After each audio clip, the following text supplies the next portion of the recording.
Eu quero fazer uma reflexão juntamente com você, usando a selva como exemplo.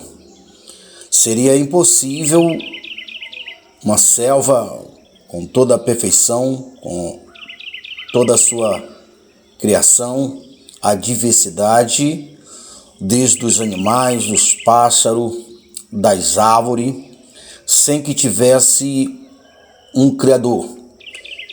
A ciência, dentre ela a ciência quântica, descobriram a questão das partículas, dos micros que a natureza usa para se juntarem e aí se fazer o imenso, o grande a partir do micro, a partir das partículas. Mas eu creio que não é difícil chegar à conclusão e entender que por trás dessas partículas que matematicamente são perfeitas, não houvesse um criador, um idealizador, um arquiteto. Então a ciência, na verdade, não vê Deus porque não quer, ou aqueles que não querem porque não querem, mas Deus estará aí. E essa criação é a prova disso. Eu quero primeiramente usar o exemplo da árvore, usando a própria ciência, para que a gente possa ir além do que a ciência vê. A ciência, por muitos anos, achou que essas grandes árvores, elas eram formadas ou criadas do chão, do barro, da areia, Porque, obviamente, suas raízes estão fincadas na areia.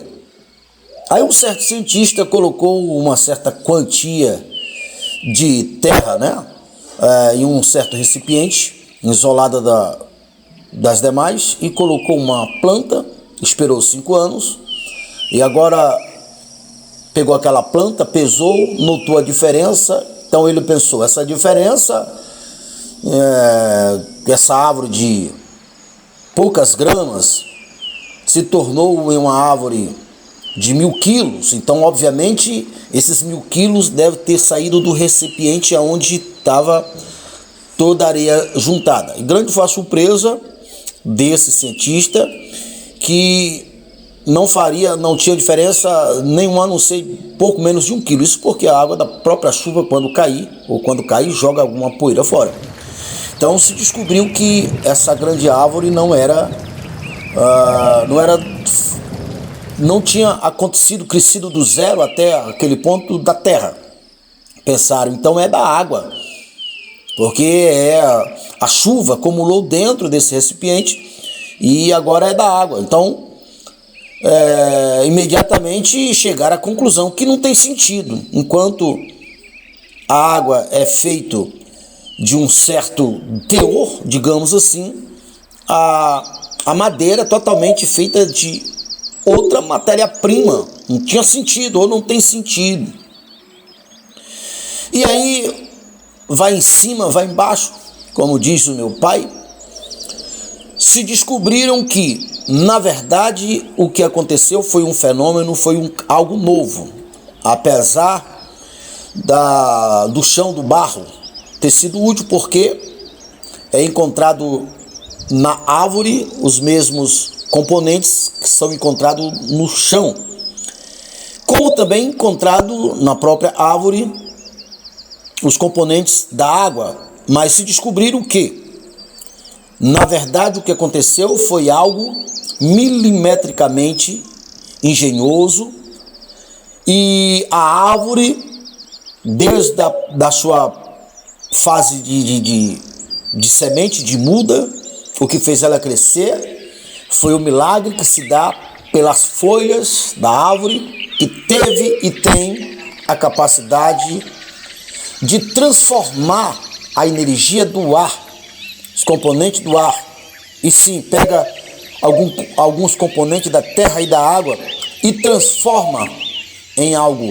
novo, que é o que forma a madeira dura em si.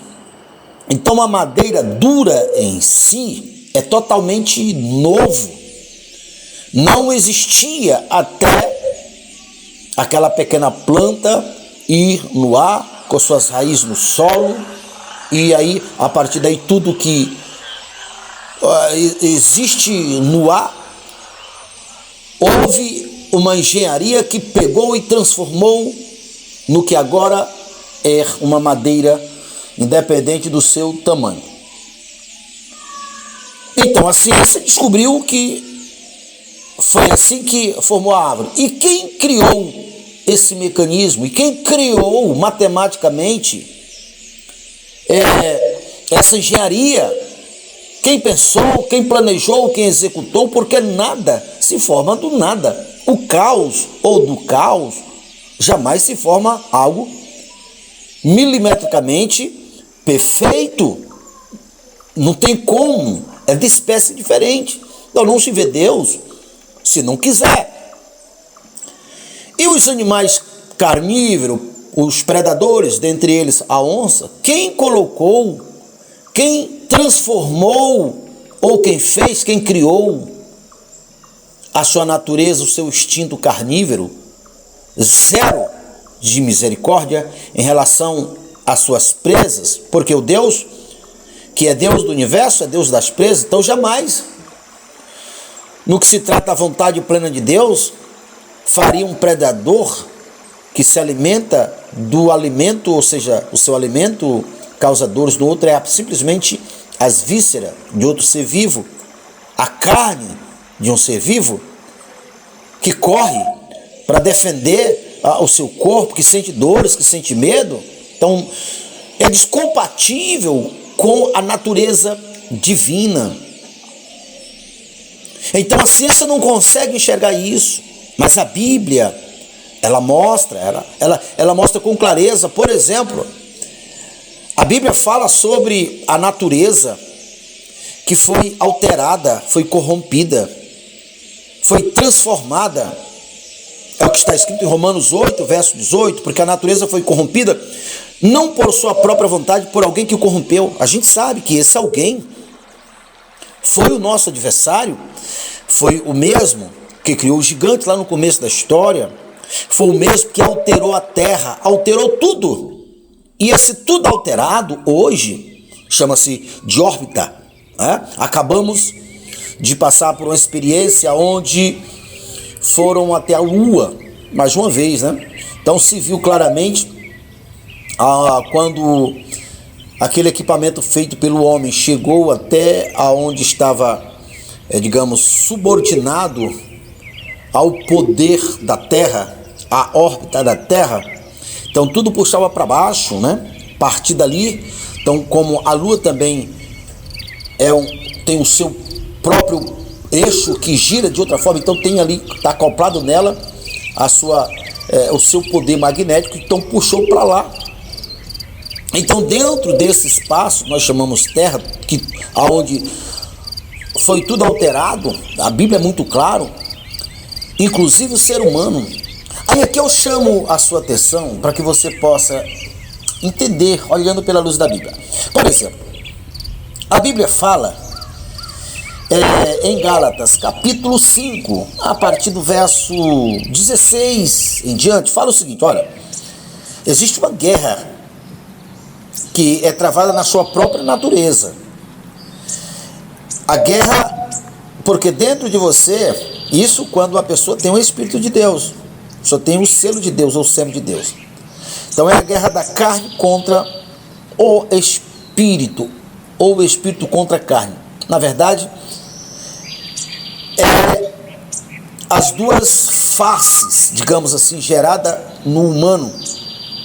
A gerada do mundo, da terra, com seus valores, com seus princípios, com seus ideais, com suas prioridades, aonde foram tudo alterado, onde o orgulho é uma realidade, aonde cada um perdeu a sensibilidade com a vida do outro, com a dor do outro, com o bem-estar do outro. Então, essa questão de pensar só em si, então de um lado está essa realidade que guerreia. E quem já teve a visão de um reino futuro, de um reino que é real, que está por vir, inclusive nesse reino real, você não vê lá a árvore da ciência do bem e do mal, você só vê a árvore da vida. Mas deixando a árvore da vida para o reino que está por vir, então a continuação de Gálatas fala assim: olha, as obras da carne são maldades, perversidades, malignidade, prostituição, feitiçaria, inimizade, porfia. São 14 comportamentos esses que são estranhos para Deus, desconhecidos para Deus. Deus não gera esse comportamento, mas esses comportamentos, eles foram gerados pela órbita da terra, pelo espírito que governa a terra, pelos seres terrenos, que a Bíblia chama, se tornou seres carnais. E quem anda na carne não são filhos de Deus. Então aqui se entende que essa não é a vontade de Deus, porque guerrear contra Deus, que também não é a vontade de Deus, não foi Deus que colocou o instinto carnívoro nos predadores. Então, se entende isso. O mesmo Gálatas, a partir do verso 22, diz: porém, olha aí o porém, o fruto do Espírito é alegria, bondade, mansidão. São 9 virtudes. Essas 9 virtudes, não existe o seu DNA, a sua célula-mãe, digamos assim, o seu sêmen, no mundo. Não existe. Você pode procurar em qualquer lugar, não existe. Porque o mundo foi corrompido. Então, as 14 malignidade ou comportamentos que a Bíblia reprova, que a Bíblia chama que é contra Deus, gerado do sistema, gerado do mundo que está no maligno, mundo que faz com que o homem ignore Deus, se ache autossuficiente. Em contrapartida, o outro lado, o fruto do Espírito, que não é gerado do mundo, veio do alto, preparando os seus indivíduos, ou seja, os seus filhos, não vou usar esse termo indivíduo, para morar na eternidade, para que consiga agir nesse mundo, mas já acostumando ou dentro dos padrões do reino futuro. Porque quem opera no Espírito já venceu a morte, não irá morrer, por isso já é eterno. Então, enquanto que quem anda no Espírito,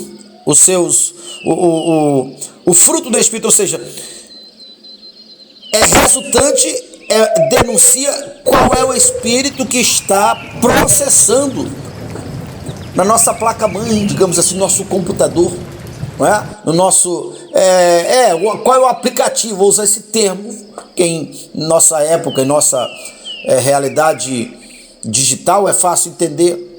Se dentro de nós o que está processando é o aplicativo do reino, então é natural, não é meu esforço, é natural. Produzirá desse relacionamento, do sêmen de Deus, do fruto do Espírito, processando na minha biologia humana, alegria, paz, mansidão, papapá, tá?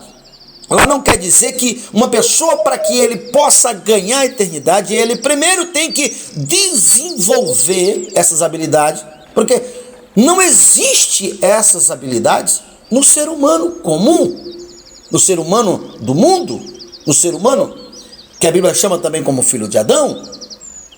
Então, vamos entender. A mesma Bíblia também fala que a lei do Espírito de vida me livrou da lei do pecado e da morte. Ou seja, você deve conhecer pessoas que agonizam, pessoas que sofrem, pessoas que são revoltadas. Isso independe muitas vezes da questão financeira. Existem muitas pessoas bem-sucedidas financeiramente, mas vivem desesperadas, muitos atentam contra a sua própria vida. Então, sem falar das enfermidades, das pessoas que atentam contra a vida de terceiros e por aí vai. Então, você deve conhecer. Então, tudo isso está denunciando qual espírito que está operando nas raízes, lá que está tornando aquele ser humano que Deus fez lá no começo para se relacionar com ele. Façamos o homem a nossa semelhança, imagem. Mas o espírito do mundo processando tornou ou torna o homem, esse homem que produz o que Gálatas 5, 16 diante diz: maldade, perversidade. Esse homem, ele é do mundo e vai piorar, porque ele vai ser isolado, ele vai ser tirado.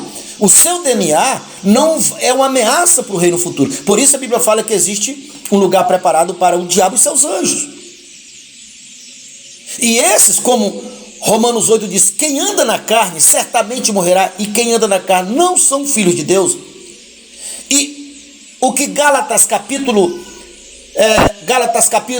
5, verso 16 está falando, é o fruto ou a obra ou as obras da carne. Então, isso está denunciando qual espírito está processando. O mesmo princípio. Você quer saber qual o espírito que está processando em você ou nas pessoas? O fruto do espírito é alegria, mansidão, domínio próprio. Quanto a essas coisas não há lei, porque essa pessoa já vive debaixo do poder do reino futuro, vive debaixo da legislação do reino futuro. Há anjos poderosos a serviço dos que querem a salvação. A Bíblia é muito clara dizer que quem pratica o que Gálatas 5 e o verso 12, o verso 16 está falando, não herda o reino de Deus. Mas também o mesmo Gálatas diz: quando sendo no Espírito, não vai para o reino de Deus, já está no reino de Deus. Só vai esperar o momento dos nossos corpos serem transformados. Então, essa reflexão usando a natureza, porque eu gosto da selva. Se você ainda não é inscrito no nosso canal, já se inscreve no nosso canal, já deixe seu like, seu comentário, já clique no sininho, e ao clicar no sininho, clique no todos para ser o primeiro a receber todas as vezes que nós colocarmos um vídeo novo.